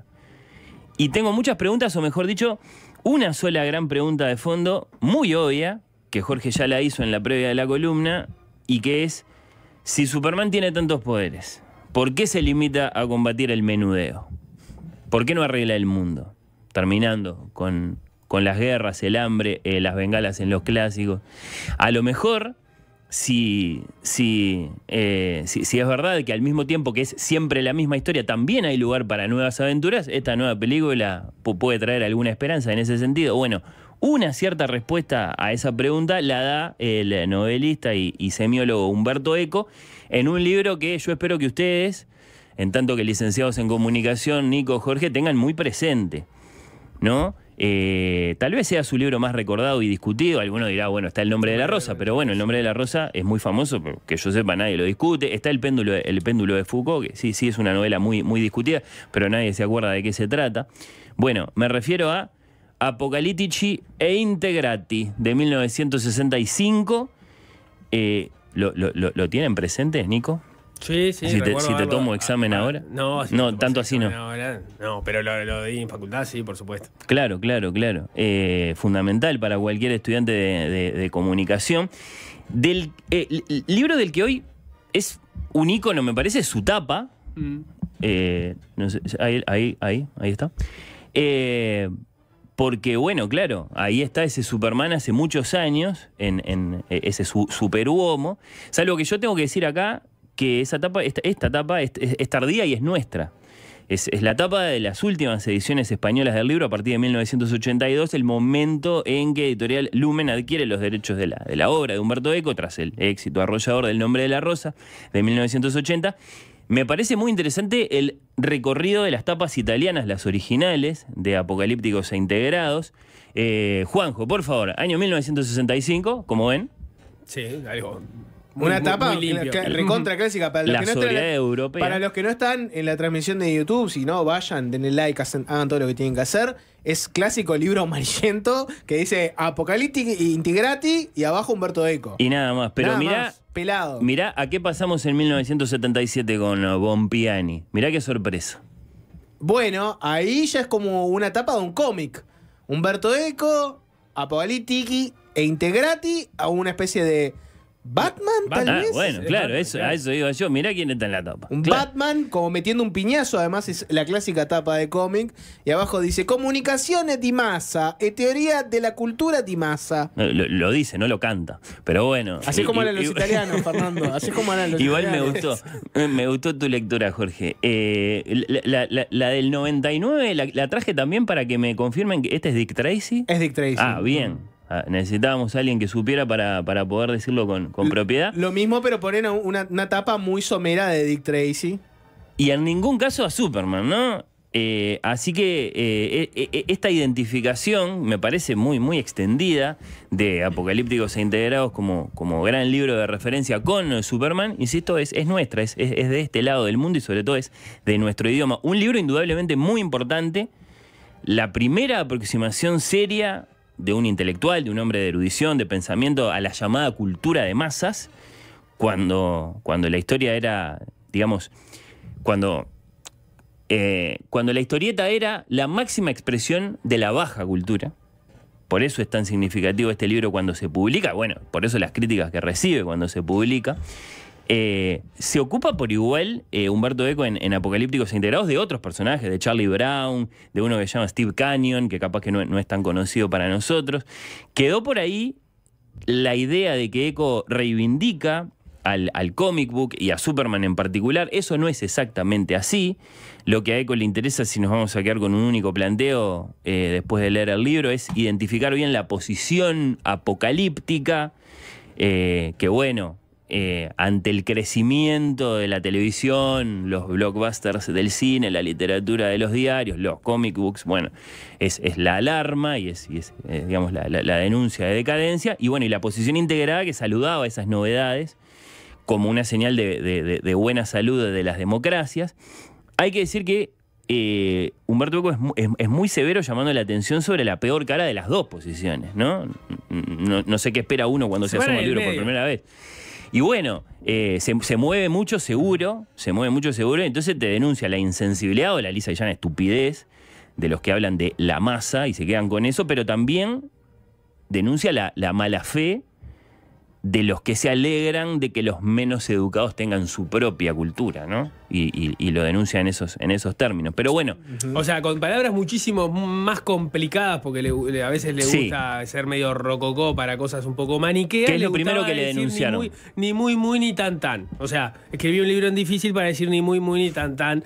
¿No? Acá están algunos que les parece que es horrible esto, hay otros que están encantados con esto. Yo me voy a parar acá, no seamos tan extremistas, vamos a buscar un matiz. Acá suena tremendo, con palabras muchísimo más fáciles, tenemos los lunes de matices. Hoy que jodíamos complicamos con aunque nadie escribe un libro para decir no sé cuál es la verdad, ¿no? Bueno, hay gente que escribe libros para decir no sé cuál es la verdad. Él tiene sus firmes convicciones, me imagino, sobre lo que es la verdad. Porque lo que a Eco le interesaba, que ustedes indudablemente lo desestiman, ¿no? Lo desdeñan, les parece poco importante, era simplemente plantear bien esa discusión. Esa discusión existía en la cultura.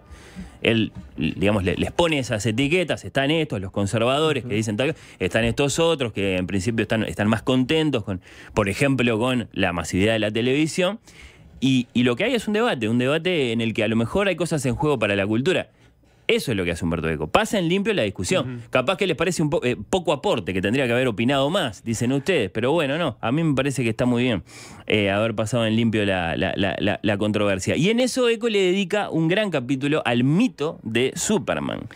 Lo que en el curso de la lectura del libro aparece como muy apetecible, ¿no? Es decir, cultura de masas, mitología, mito moderno en los agitados años 60, Superman, ¿no?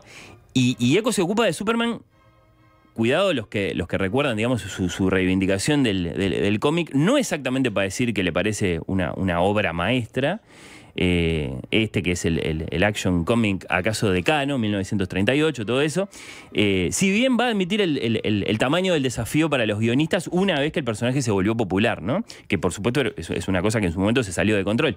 Puede haber alguna confusión ahí, ¿no? Si Eco dedicando un libro al comic book era una legitimación, una validación, un no ninguneo del fenómeno. Y es cierto que hasta ese momento, digamos, la actitud más común por parte del mundo intelectual era esa, es decir, esto no merece nuestra atención, esto que pasa en los kioscos o en la televisión. Luego eso no necesariamente implica un elogio de Superman. Pasó algo parecido, no sé si se acuerdan, con Harry Potter a finales de los años 90. En un momento parecía que Humberto Eco era el intelectual que había salido a defender a Harry Potter de los ataques de otros críticos como Harold Bloom y bueno, otros que habían dicho que era slop, que era basura Harry Potter, pero no era del todo así.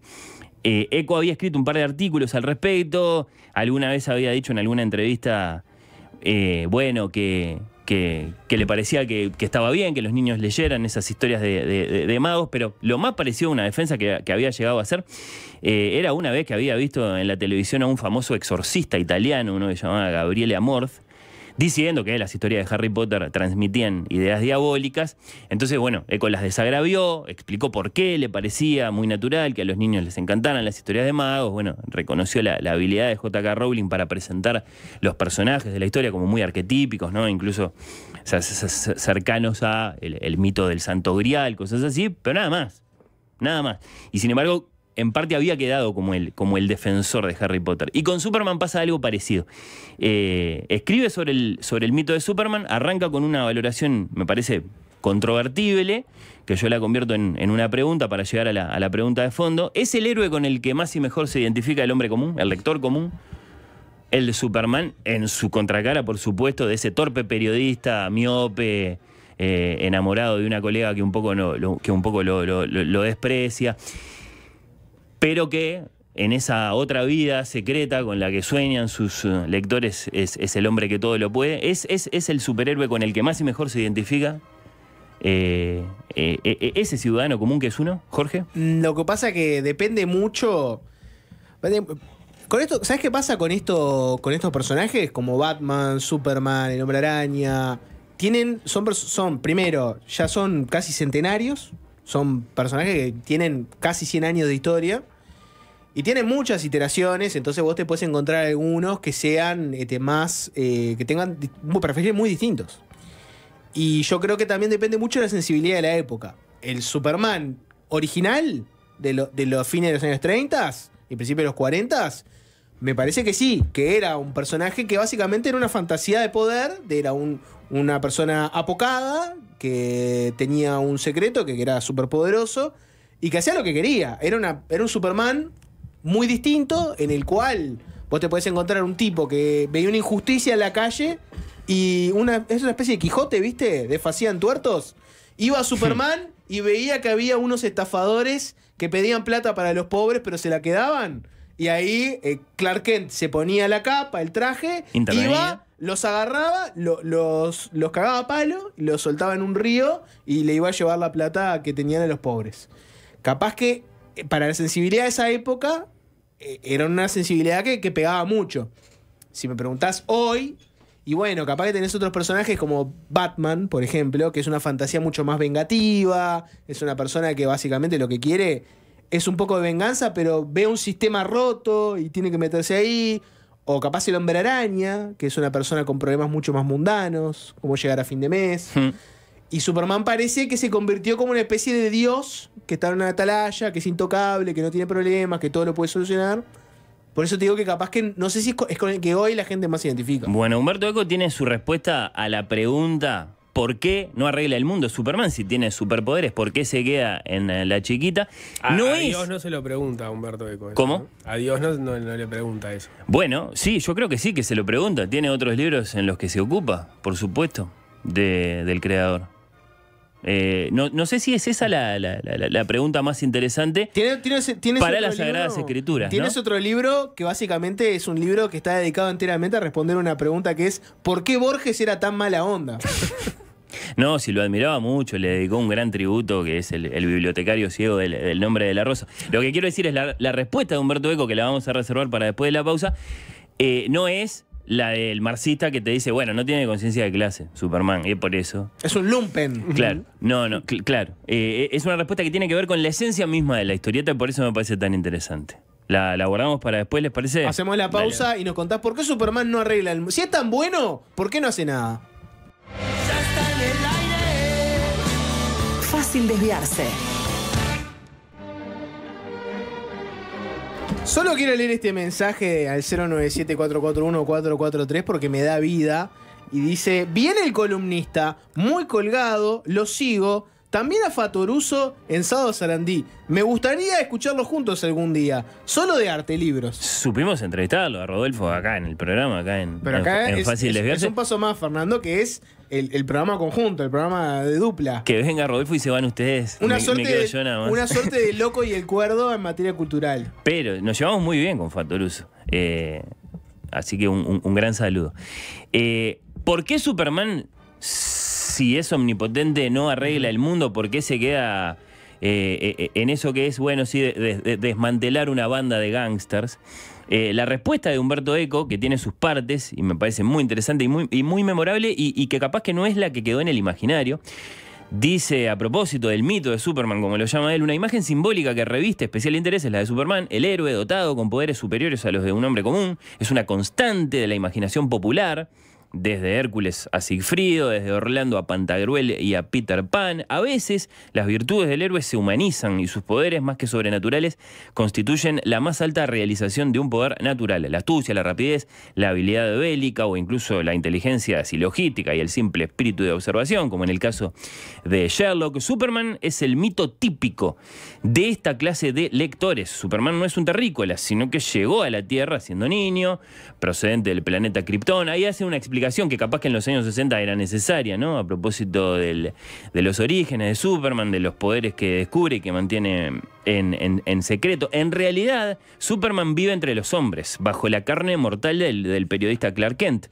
Y bajo tal aspecto es un tipo aparentemente medroso, tímido, de inteligencia mediocre, un poco tonto, miope, enamorado de su matriarcal y atractiva colega Lois Lane, que le desprecia y que en cambio está apasionadamente enamorada de Superman. Desde el punto de vista mitopéyico, dice Eco, y ahí es donde nos empezamos a enojar. Nico, bueno, la creación de mitos, ¿no? Sí. Hablemos del Señor de los Anillos o de lo que sea, a eso se refiere. Clark Kent personifica de forma perfectamente típica al lector medio, asaltado por los complejos y despreciado por sus propios semejantes. Claro, Eco empieza a contestar la pregunta por los poderes de Superman y los límites de la historia del superhombre, inscribiendo a Superman en esa tradición, la de los mitos. Es decir, lo que han creado estos señores, estos guionistas, es un mito moderno que, claro, después va a tener unos límites y una circularidad que al mismo tiempo que son los que hacen del personaje una figura muy popular, lo dejan encerrado en un lugar del que no va a poder salir, porque claro, el mito tiene que ser reconocible. Vos decís, después hay esperanza para nuevas aventuras, ¿no? Para distintos perfiles, es cierto, pero también es cierto que algunos seguidores del personaje no van a perdonar ciertos cambios, ciertas traiciones, y eso los guionistas también lo tienen que escuchar. Pero claro, es interesante cómo se mueve ese mito en sus distintas versiones porque claro, ya no estamos en la antigüedad clásica donde funcionaban así, los mitos tenían que ser siempre los mismos, tenían que quedar intactos. Los oyentes o los lectores de una historia mitológica tenían que reconocer ese pasado como siempre el mismo. En cambio acá estamos en la civilización de la novela, dice Humberto Eco. La gente quiere emociones, quiere sorpresas, quiere nuevas historias. Ese es el desafío que enfrentan los guionistas, por ejemplo, de Superman. Establecida la innegable connotación mitológica del personaje, dice Eco, será menester individualizar las estructuras narrativas a través de las cuales el mito se ofrece al público cotidiano, semanalmente. Existe, de hecho, una diferencia fundamental entre una figura como la de Superman y las figuras tradicionales de los héroes de la mitología clásica, ¿no? ¿Qué es esa?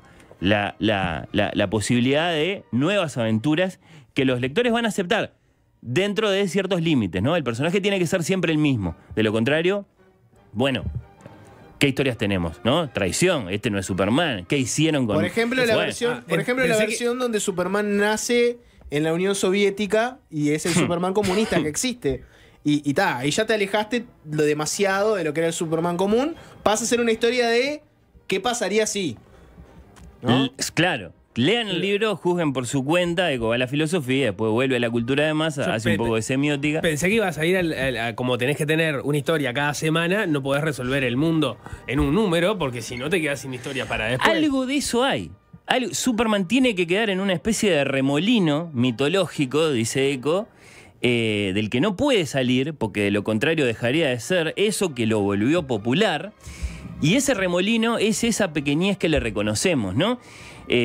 Superman es prácticamente omnipotente, sus facultades físicas, mentales, tecnológicas, ya se ha hablado, su capacidad operativa se extiende a escala cósmica. Así pues, un ser dotado con tal capacidad y dedicado al bien de la humanidad, planteándonos el problema con el máximo candor, pero también con la máxima responsabilidad, aceptándolo todo como verosímil, tendría ante sí un inmenso campo de acción.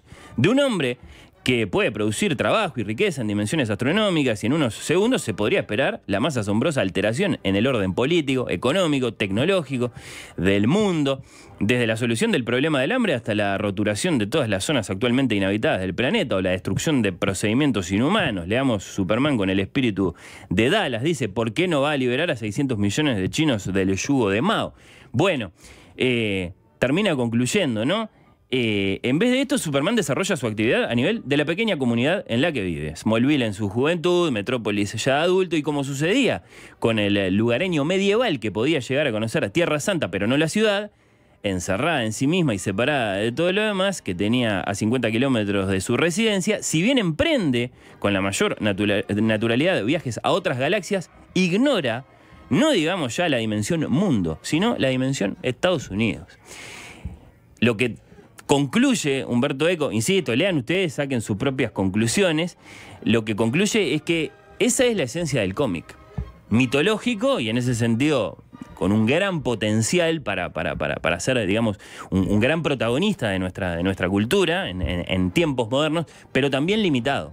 También circular en algún punto entre ese, digamos, origen extraterrestre, ¿no? La necesidad de mantener en secreto los superpoderes y pequeñas hazañas que son las que le reconocemos históricamente. Salvo que vos me prometas, Jorge, que si veo la nueva película, a lo mejor Superman arregla el mundo. Bueno, no sé si se arregla el mundo, marca registrada, pero es un Superman que interviene.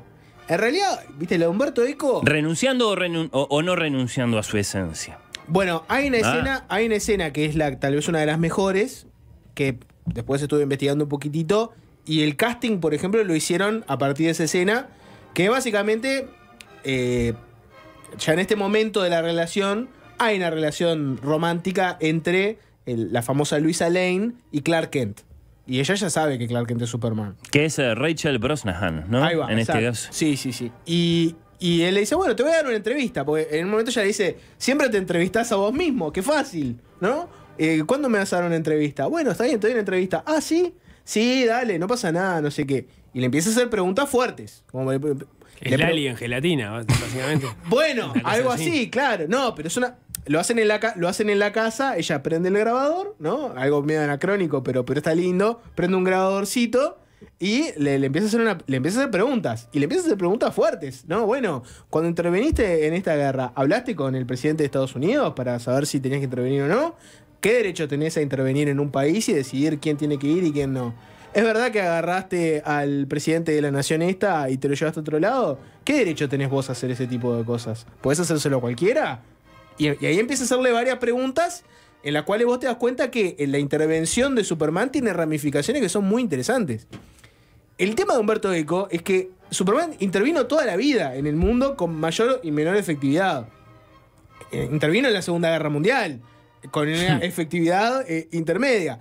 El tema, lo que pasa ahí es que no pasa un poco, Fernando, vos que te encantan los clásicos, ¿no? La Ilíada. Si vos tenés a los dioses que resuelven todos los problemas, el héroe mortal pierde mucho sentido.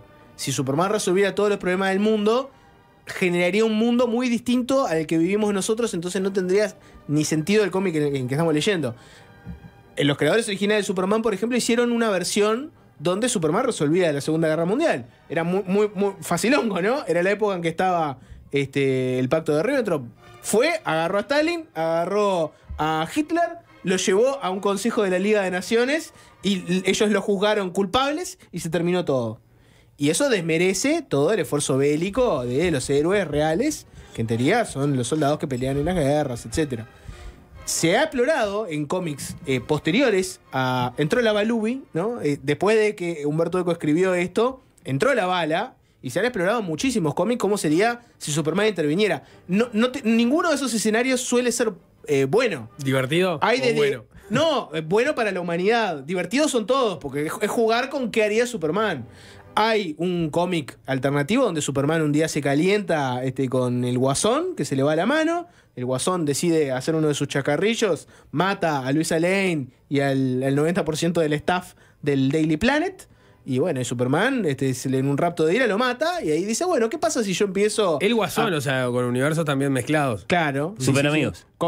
Conviven en el mismo universo. Y ahí, bueno, se arma una pelea importante porque algunos superhéroes dicen, capaz que Superman tiene razón y hay que empezar a matar a los supervillanos que están pasados de vivos. Otros que dicen, no, me parece que esto se fue todo al carajo. Hay después otras versiones donde Superman se empieza a meter un poquito más en el mundo y los estados reaccionan. Estados Unidos dice, bueno, si Superman va a empezar a tomar acciones unilaterales, capaz nosotros precisamos a nuestros propios superhéroes patrióticos para que vayan y le marquen la cancha.